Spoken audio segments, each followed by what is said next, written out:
अजी सुनते हो, घर में कुछ खाने के लिए नहीं है, बाजार से जाकर कुछ खाने के लिए ले आओ। पापा आज खाने के लिए फल लेकर आना। चुप करो चुप, हमारे पास इतने पैसे नहीं है जो हम बाजार से लाकर फल खा सकें।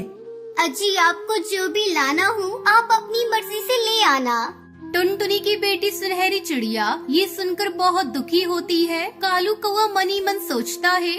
तब तक आप लोग कमेंट पे बताएं 78 - 56 कितने होते हैं।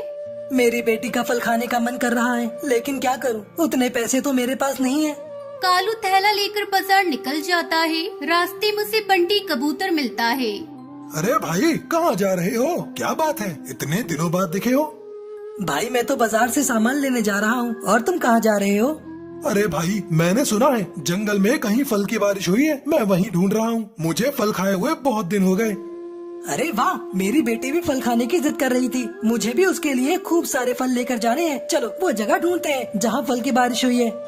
दोनों मिलकर फल वाली जगह ढूंढने निकल जाते हैं। तभी बारिश होने लगती है। ऐसी बारिश में दोनों से उड़ना मुश्किल हो रहा था। अब क्या करे बंटी, ऐसी बारिश में तो हम फल नहीं ढूंढ पाएंगे। हाँ भाई, पहले बारिश को बंद होने दो, तब हम फल ढूंढेंगे। हाँ बंटी, हम बारिश के बाद ही फल ढूंढेंगे। ये बोलकर दोनों घर की तरफ लौटने लगते हैं। कालू बारिश से बचने के लिए पेड़ के नीचे कूद रहा था। तभी उसे जमीन पर बहुत सारे फल पड़े हुए दिखाई देते हैं। कालू इतने सारे फल को देखकर बहुत खुश होता है। अरे वाह, भगवान ने मेरी विनती सुन ली। आज मेरी इच्छा पूरी हो गई। अब मैं खूब सारे फल घर ले जाऊंगा और अपनी बेटी को भी खिलाऊंगा। दोनों फल को इकट्ठा करना शुरू कर देते हैं। कालू अपने थैलों में फलों को डालता रहता है। उसी समय चील वहाँ पहुँचता है। रुको रुको, तुम यहाँ क्या कर रहे हो? ये फल नीचे पड़े हुए हैं, मैं उन्हें इकट्ठा करके अपने घर ले जाऊंगा। मेरी बेटी ने बहुत दिन से फल नहीं खाए, आज मेरी बेटी पेट भरकर फल खाएगी। तभी चील के मन में लालच आ जाता है। वो मन ही मन सोचने लगता है, मुझे कुछ तो करना पड़ेगा ताकि ये सारे फल मुझे मिल जाएं। फिर मैं इन्हें बाजार में बेचकर खूब पैसे कमाऊंगा। ए कौवे, तुमने यहाँ से फल ले जाने का साहस कैसे कर लिया? अगर मैंने तुम्हारी ये बात राजा को बता दी तो वो तुम्हें खूब दंड देंगे। चील की बात सुनकर कालू कौवा डर जाता है और कहता है, मुझसे गलती हो गई, मुझे नहीं पता था कि यहाँ से फल ले जाना मना है। तुम राजा से जाकर कुछ मत कहना। हाँ ठीक है, मैं राजा से कुछ नहीं कहूँगा, लेकिन तुम्हें मेरी एक बात माननी पड़ेगी। हाँ ठीक है, कहो कहो, मुझे तुम्हारी कौन सी बात माननी पड़ेगी? तुम इन फलों को इस टोकरी में इकट्ठा कर दो, मैं इन फलों को राजा को दे आऊँगा। ठीक है, मैं ये काम कर देता हूँ। ये कहकर कालू को वो सारे फल टोकरी में इकट्ठा कर देता है। इस कालू को मैंने पागल बना दिया और अब इन फल को मैं बाजार में बेचने चलता हूँ। जब कालू खाली घर पहुंचता है तो टुनटुनी उससे पूछती है, अरे क्या हुआ, आप तो खाली थैला लेकर लौटे हो, आप कुछ लाए क्यों नहीं? तभी कालू कौवा टुनटुनी को सारी बात बताता है। अरे उस चील को मैं जानती हूँ, वो चील बहुत ही दुष्ट और छोटा है, आप यहीं रुको, मैं उस चील से जाकर निपटती हूँ। टुनटुनी चील के पास जाती है। तभी वो देखती है कि चील उन फलों को बाजार में बेच रहा था। फल ले लो फल, ताजी ताजी फल ले लो फल। अरे सुनो भैया, मुझे 5 किलो फल देना। क्या 5 किलो फल? एक साथ इतने फल लोगी? हाँ 5 किलो ही चाहिए, तभी तो इतनी बड़ी टोकरी लेकर आई हूँ, जल्दी से 5 किलो फल दो। ये सुनकर चील टुनटुनी को 5 किलो फल दे देता है। लाओ लाओ, मुझे अब 100 रुपए दो। अरे किस बात के पैसे, ये फल तुम्हारे नहीं है, ये तो जंगल के राजा के फल है। अगर तुम मुझसे पैसे लोगी तो मैं जंगल के राजा को जाकर बता दूंगी कि तुम उनके फल को बेच रहे हो। टुनटुनी की ये बात सुनकर चील डर जाता है और टुनटुनी को सारे फल दे देता है। सारे फल लेकर टुनटुनी खुश होकर गुनगुनाती अपने घर की ओर चली जाती है। टुनटुनी अपने पिता के साथ एक जंगल में रहती थी। उसकी माँ को गुजरे हुए 2 साल हो चुके थे। एक दिन टुनटुनी के पिता बीमार पड़ गए। बीमारी की हालत में वो सोचने लगा, इतनी ज्यादा तबीयत खराब है, अगर मुझे कुछ हो गया तो टुनटुनी की देखभाल कौन करेगा? मैं आज ही अपने मालिक को बुलाऊंगा कि वो मेरी बेटी को गोद ले ले और उसकी अच्छी तरह से देखभाल करे। आखिर मैंने अपने मालिक की इतनी सेवा जो की है, मालिक मेरी बातों को नहीं टालेंगे। 2 दिन से बीमारी के कारण टुनटुनी का पिता टुन्नू काम पर नहीं जा रहा था। तब उसका मालिक कहता है, अरे टुन्नू, क्या हुआ भाई तुम्हें? तुम 2 दिनों से काम पर नहीं आ रहे हो, इसलिए मैं तुम्हें आज देखने के लिए आया हूँ। सेठ जी, अच्छा किया जो आप आ गए। मैं आज ही आपको याद कर रहा था। ऐसा लगता है अब मैं नहीं बचूंगा सेठ जी। ये मेरी बेटी है टुनटुनी। मैं चाहता था आप इसकी देखभाल करें। ठीक है टुन्नू, मैं अपनी पत्नी से पूछकर तुम्हें बताऊंगा। घर जाकर कड़कनाथ अपनी पत्नी सुंदरी कौवी को ये बात बताता है। सुंदरी कौवी, मेरे कारखाने में एक पक्षी काम करता है। आजकल वो बहुत बीमार है। वह चाहता है कि मैं उसकी बेटी को गोद ले लूं। क्या तुम उसके लिए राजी हो? अरे कड़कनाथ, क्या बात करते हो जी? हमारा तो खुद ही एक बेटा है कालू, और मैं वर्कर की बेटी को क्यों गोद लूं? ऊपर से उसके पढ़ाई का खर्चा, फिर उसकी शादी की चिंता। मुझे तो ये ठीक नहीं लग रहा है। अरे सुंदरी कौवी, तुम जरा दिमाग से सोचो। वो पक्षी जो कुछ ही दिन का मेहमान है, मैं इतना पागल थोड़ी ना हूँ कि मैं एक मजदूर की बेटी को गोद लेकर अपनी बेटी बना लूं। मैंने तो सोचा कि तुम्हें एक मुफ्त की नौकरानी मिल जाएगी। ये तो बिल्कुल पते की बात कही है आपने। अब कड़कनाथ टुनटुनी को लेने जाता है। अपने पिता से अलग होते समय टुनटुनी फूट फूट कर रोती है।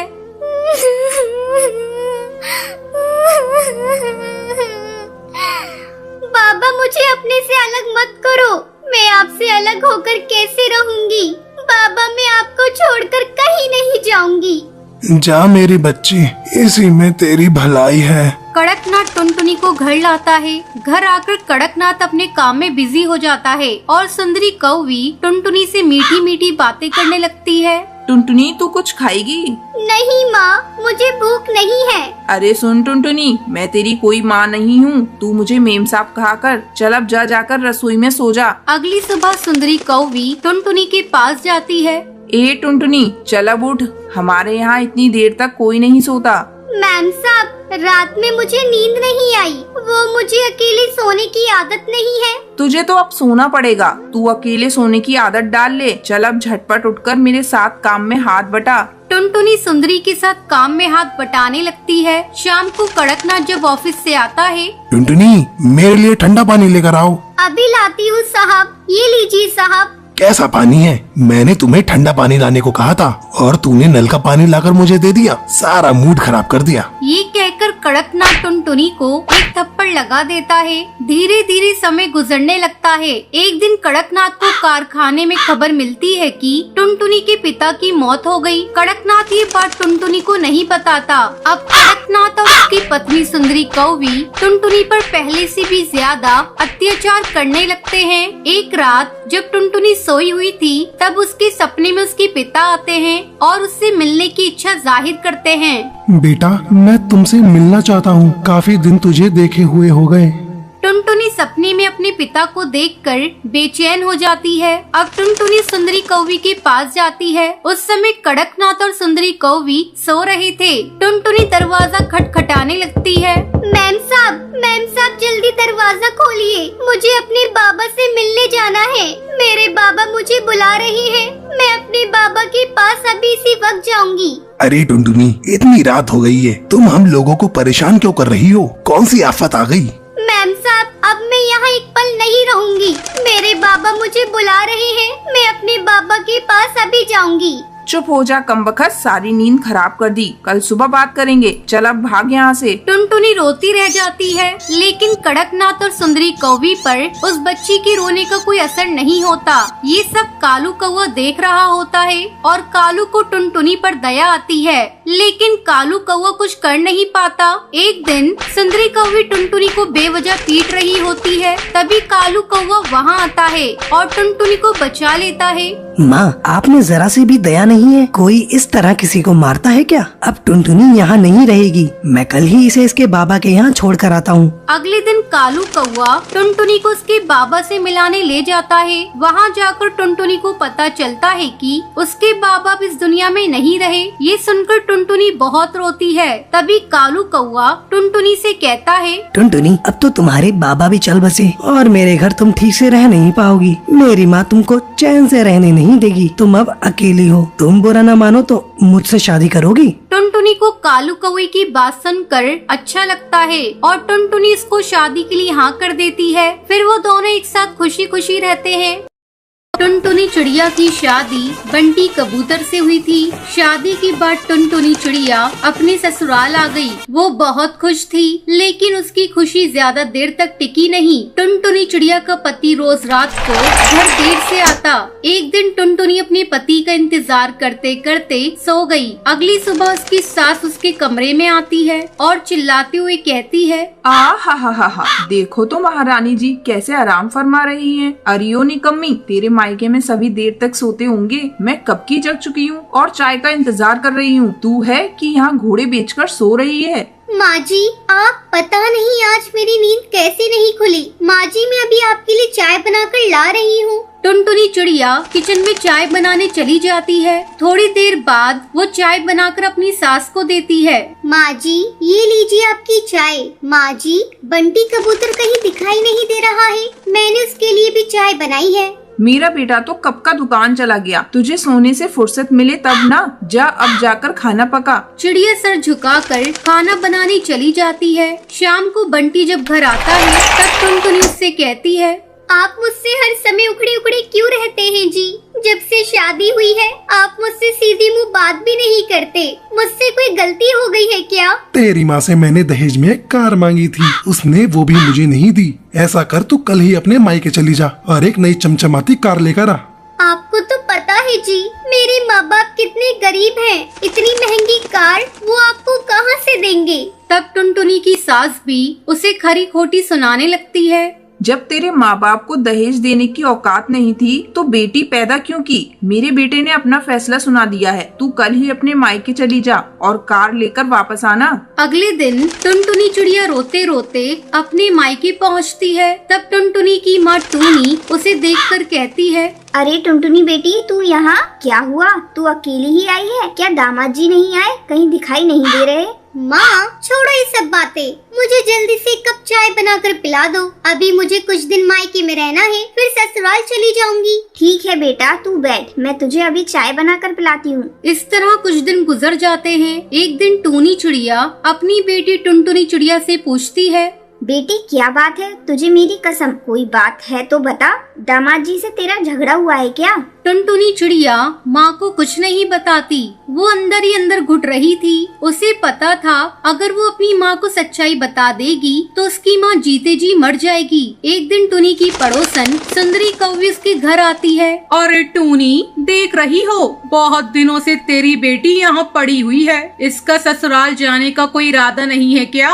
ऐसा कर, तू उसे जल्द से जल्द ससुराल भेजने का इंतजाम कर। कब तक ऐसे अपने मायके में पड़ी रहेगी? इतना कहकर सुंदरी कौवी वहाँ से चली जाती है। उसके जाने के बाद, माँ, मैं कल ही अपने ससुराल चली जाऊंगी। तुम चिंता मत करो। सुंदरी आंटी की बातों का बुरा मान गई। उसने क्या गलत कहा? बेटियां तो ससुराल में ही अच्छी लगती हैं। अगले दिन टुनटुनी चिड़िया अपने ससुराल चली जाती है, लेकिन उसकी सास उसे घर में घुसने नहीं देती। अरे करमजली, तू कार लेकर आई है, बिना लाए मैं तुझे घर में घुसने नहीं दूंगी। तू यहाँ से चली जा, मैं अपने बेटे की दूसरी शादी करूंगी। टुनटुनी चिड़िया इस अपमान को बर्दाश्त नहीं कर पाती और वो जाकर कुएं में कूद जाती है और उसकी मौत हो जाती है। उसके मरने की खबर जब टूनी चिड़िया को पता चलती है तब वो जल्दी जल्दी टुनटुनी के ससुराल आती है। वहाँ टूनी चिड़िया की पड़ोसन हरी काकी टूनी चिड़िया को रोता देखकर उससे कहती है, बहन जी, आपकी बेटी को उसके जालिम ससुराल वालों ने दहेज के कारण मार दिया। वो लोग उसे बहुत सताते थे। रोज रोज का अपमान कितना सहती बेचारी। आखिर उसने कुएं में कूदकर अपनी जान दे दी। मैं इन जालिमों को नहीं छोड़ूंगी। इन्होंने मेरी फूल सी बच्ची को मार डाला। टूनी चिड़िया पुलिस बुलाकर उन सबको गिरफ्तार करवा देती है। वो अपनी बेटी की तस्वीर के सामने खड़ी होकर उससे माफी मांगती है। टुनटुनी बेटी, तू मुझे माफ कर दे। मैं तेरे दर्द को समझ नहीं पाई, लेकिन तूने भी तो कभी कुछ नहीं बताया। अगर तूने बता दिया होता तो मैं इन जालिमों के पास तुझे दोबारा नहीं भेजती। हो सके तो मुझे माफ कर देना बेटी। फिर टोनी चिड़िया दुखी मन से अपने घर लौट आती है और किसी तरह अपनी आगे की जिंदगी बिताने लगती है। इसलिए दोस्तों, हमें अपनी बेटी के मन को समझना चाहिए, उन पर किसी भी तरीके का दबाव नहीं डालना चाहिए। अगर आज टोनी अपनी बेटी को समझ जाती तो टुनटुनी